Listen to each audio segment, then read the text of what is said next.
اتنے, مسلمان کوئی نہیں تھا. سپیکر لگا ہوا تھا تو دور نہ ایک ملنگ تلنگ بیٹھا تھا. وہ قوم نہیں ہوتی اللہ خیر کرے جو 6 مہینے غسل ہی نہیں کرتی, وہ کہتے وہ الگ تھلگ, اور وہ اس نے نا دوری رکھی ہوئی تھی, ڈنڈا رکھا ہوا تو سردائی بنا رہا تھا. تو ڈنڈا بھی ان کے پاس بڑا رنگین سا ہوتا ہے, دیکھا نا آپ نے, بڑا ہوتا ہے اور کئی رنگوں کا ہوتا ہے. تو پیر صاحب کہتے ہیں اس نے نا وہ اس کے کان میں آواز چلی گئی کہ اس نے محبوب کی شان میں کو بے ادبی کر دی ہے. کہتے ہیں وہ وہیں سے اٹھا, اور بندہ اس قسم کا تھا کہ نہ تو اس کا کوئی دین سے دور دور تک تعلق تھا, اپنی مستی میں مست رہنے والا, کسی کو شک بھی نہ گزرا. تو پیچھے سے آیا اسٹیج کی جانب سے اور آ کے نا اوپر چڑھا, 3 ڈنڈے اتنی زور سے پنڈت کے سر میں مارے کہ پنڈت مر گیا.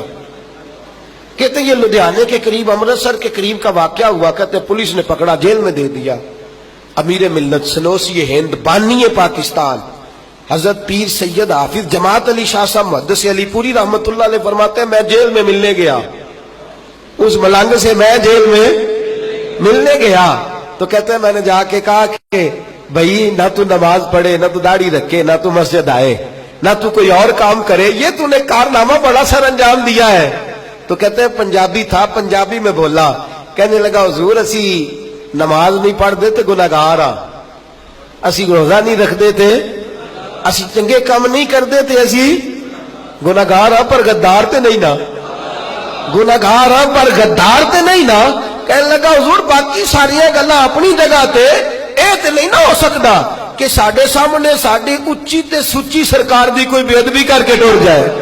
اے تے نہیں نہ ہو سکتا, انہیں جانا انہیں مانا نہ رکھا غیر سے کام. للہ الحمد میں دنیا سے مسلمان گیا, للہ الحمد میں دنیا سے. قدرت اللہ شہاب کہتا ہے میری چھوٹی سی عمر تھی اور ایک درویش بابا اللہ اللہ کرتا تھا, خانقاہ میں بیٹھ کے اللہ کا ذکر کرتا, نماز پڑھتا. تو کہتے ہیں میں بھی ساتھ ہوتا. ہم محلے کے بچے, پاکستان انڈیا اکٹھا تھا, محلے کے بچے جا کے اس کی نقلیں اتارتے, چھیڑتے, اس کی پگڑی اس کی ٹوپی ان چیزوں کی ہم نقلیں اتارتے. کہتے ہیں ایک دن وہ بابا جی درود شریف پڑھ رہے تھے. قدرت اللہ صاحب کہتے ہیں میری 6-7 سال عمر تھی, بابا جی درود شریف پڑھ رہے تھے اور میرے ساتھ ہندوؤں کے بچے, پہلے میں بھی مذاق کرتا تھا, میں بھی نقلیں اتارتا. لیکن اس دن عجیب بات ہوئی کہ درود شریف وہ پڑھ رہے تھے تو ہندوؤں نے نقلیں اتاری حضور کے نام کی, وہ بھی بچے میں بھی بچہ. کہنے لگے مجھے کوئی خبر نہیں کہ مسلمان کا ذات رسالت سے کیا تعلق ہے. کہتے ہیں نقلیں اتاری تو میں نے کہا بھئی پہلے کی شرارتیں اپنی جگہ, یہ والی نقل نہ اتارو. عمر کتنی ہے, عشق لگا سی کھیڈا کھیڈ دی لوں تے مینوں کھیڈا بھول دیا بھول گئی کہ عمر 6-7 سال. میں نے کہا باقی ساری کر لو, یہ والی نہ اتارو. کہنے لگے پہلے تو روز ساتھ ہوتا ہے ہم تو اتاریں گے. کہتے انہوں نے دوبارہ نقل اتاری تو میں نے روڑے اٹھا لیے, اتنی زور سے مارے کہ ان کا پورا وجود زخمی کر دیا. کہتے وہ بھی بھاگے, مجھے بھی لوگوں نے پکڑا, میں گھر آ گیا. ماں کی گود میں جب میں بیٹھا, اماں کہنے لگی کیا ہوا؟ تو کہتے میرے ہوش سنبھلے, پانی پیا. میں نے کہا اماں پتا مجھے کوئی نہیں کیا ہوا ہے. اس بابے کی تو روز نقلیں اتارتے تھے, پر آج حضور پر درود پڑھ رہا تھا, اس نے درود میں نام مصطفیٰ ہے تو نقل اتاری ہے ان ہندوؤں نے. میں برداشت نہیں کر سکا. اماں یہ مجھے کیا ہوا ہے, اماں یہ مجھے کیا ہوا ہے, اماں یہ کہاں سے جذبہ آیا ہے؟ تو کہتے میری ماں روئی اور اپنے دوپٹے کے ساتھ آنسو پوچھ کے کہنے لگی بیٹا میں تجھے جب بھی دودھ پلاتی تھی محمد پر درود پڑھ کے پلایا کرتی تھی. بیٹا یہ جذبہ تجھے سیکھنے کی ضرورت نہیں, یہ تجھے مکتب میں جا کے پڑھنے کی حاجت نہیں. تو نے یا رسول اللہ کہنے والوں کے گھر میں آنکھ کھولی ہے. جب جب نبی کا نام آئے گا تیرے دل کے اندر مد و جزر پیدا ہوں گے, مصطفیٰ کا نام آئے گا تیرے رونگٹے کھڑے ہوں گے, رسول کائنات کی بات آئے گی تیرے اندر جذبات آئیں گے, محمد عربی کا ذکر ہوا کرے گا, تیرے دل کو اللہ سکون عطا فرمایا کرے گا. میرے عزیز یاد رکھ جان ہے عشق مصطفیٰ, روز خضوع کرے خدا, او بھائی جس کو ہو درد کا مزہ وہ نازے دوا اٹھا. اور بڑے بڑے سیانے لوگ, بڑے بڑے سمجھدار لوگ, حضرت ابو بکر صدیق رضی اللہ تعالیٰ عنہ حضرت ابو دردہ سے کہنے لگے اپنے دور خلافت میں کہ یار میرا ایک کام تو کر دے. آپ فرمانے لگے نہیں میں نہیں کرتا. کہا تیری مہربانی کر دے. کہا نہیں کرتا. تو ان کو پتا تھا ابو دردہ کی سوچ کیا ہے. کہنے لگے چل تو قیمت لے لے. حضرت ابو بکر صدیق کہنے لگے میرا کام کرنے کی قیمت لے لے. تو کہنے لگے ٹھیک ہے قیمت دے دے میں کر دیتا ہوں. کیا قیمت ہے؟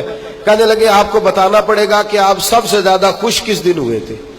وہ راز آپ بتا دیں میں آپ کی ڈیوٹی کر آتا ہوں. قیمت دیکھو صحابہ کی. وہ راز جس دن آپ بڑے راضی ہوئے.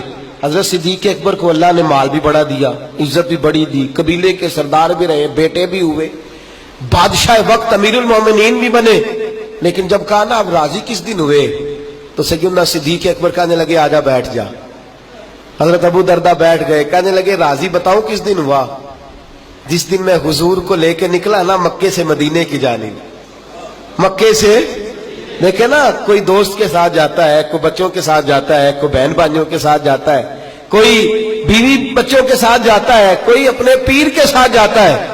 ابو بکر کی شان یہ ہے جب مدینے گئے ہیں تو رسول کائنات کے ساتھ گئے, نبی کریم صلی اللہ علیہ وسلم کے ساتھ سیدنا صدیق اکبر گئے. کہنے لگے بتاتا ہوں راضی کس دن ہوا.